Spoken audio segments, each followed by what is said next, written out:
April 28. மனம் போன போக்கு. எனக்கு சித்தமானதை நான் தேடாமல் என்னை அனுப்பின பிதாவுக்கு சித்தமானதையே நான் தேடுகிறேன். யோவான் 5:30. சொந்த விருப்பத்தின்படி வாழ்வதையே பொதுவாக நாம் விடுதலை வாழ்வு என்று எண்ணுகிறோம்.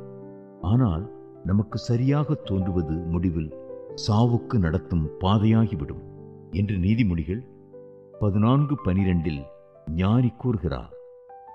நாம் அறிந்தோ அறியாமலோ நம் ஜெபங்களில் தேவ சித்தத்தின் சத்தத்தை விட நமது விருப்பத்திற்கான சம்மதத்தையே நாடுகிறோம்.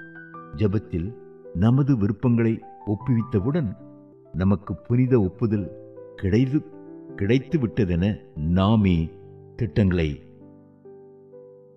செயல்படுத்த பெருமை அடித்துக் கொண்டு புறப்பட்டு விடுகிறோம். யாக்கோபு அப்போஸ்தலன் இந்த மனப்பான்மையை வன்மையாக கண்டிக்கிறார். யாக்கோபு 4:13. ஆண்டவருக்கு சித்தமானால்தான் உயிரோடே இருப்போம். அப்படி இருந்தால்தான் எதையும் செய்ய முடியும். இதுவே பயபக்தி. இந்த விதமான பயபக்தி அவசியம். பல சந்தர்ப்பங்களில் நம் கனவுகளும் இலக்குகளுமே நமக்கு விக்கிரகங்களாகி விடுகின்றன. அந்த விக்கிரகங்களை அடையாவிட்டால் வாழ்வே சூன்யமாகிவிட்டது என்ற நிலைக்கு கூட வந்துவிடுகிறோம். அந்த சமயங்களில் தேவனது பரிபூர்ண சித்தத்தை தவறவிட்டு அவரது அனுமதி சித்தத்திலேயே அமர்ந்தும் விடுகிறோம்.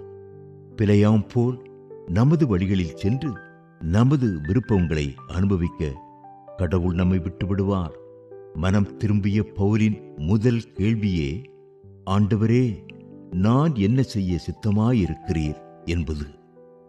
அப்போஸ்தலர் நடபடிகள் 9:6. சுயாதீன பாணியை நாம் மாற்றிக்கொள்ளாவிடில் வாழ்வில் நெடுகவே நாம் திருசித்தம் செய்வதில் தவறிக்கொண்டேதான் இருப்போம். கடவுளின் கண் பார்வையை புரிந்து கொண்டு அதன்படி நடப்போர் பாக்கியவான்கள். சங்கீதம் 32:9. கடிவாளமும் வாரும் தேவை என்ற நிலை மாறினால் ஒழிய உனக்கு ஆலோசனை சொல்வேன் என்ற சங்கீதம் 32:8 வாக்கை முழுமையாக அனுபவிக்க முடியாது. தனித்து இயங்குவதற்கு தம்மிடம் வல்லமையும் அதிகாரத்தையும் கிறிஸ்து வைத்திருந்தாலும் அவைகளை தாமாகவே களைந்துவிட்டு, தேவனே, உமது சித்தத்தின்படி செய்ய இதோ வருகிறேன் என்று தம்மை அர்ப்பணித்துக் கொண்டதால் இப்பூவலக வாழ்வில் ஒருபோதும் தமது பிதாவின் சித்தம் நிறைவேற்ற அவர் தவறவே இல்லை. எபிரேயர் 10:7. இறை சித்தம் ஒன்றையே இதய இயக்கமாய் கொண்டுள்ள மனிதரே முழு சுதந்திரம் அடைந்தவராவார் என A.W. டவுசர் சொன்னது எத்தனை உண்மை! சுயாட்சியிலிருந்து விடுபட்டு இறையாட்சிக்குள் விழுவதே விடுதலை. என் இஷ்டப்படி நடந்தேனையோ முன்னாளிலே,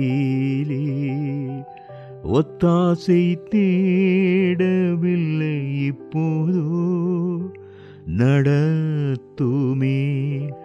உல்லாசம் நாடினேன் திகிலிலும் வீம்பு கொண்டேன் அன்பாக மன்னியும்.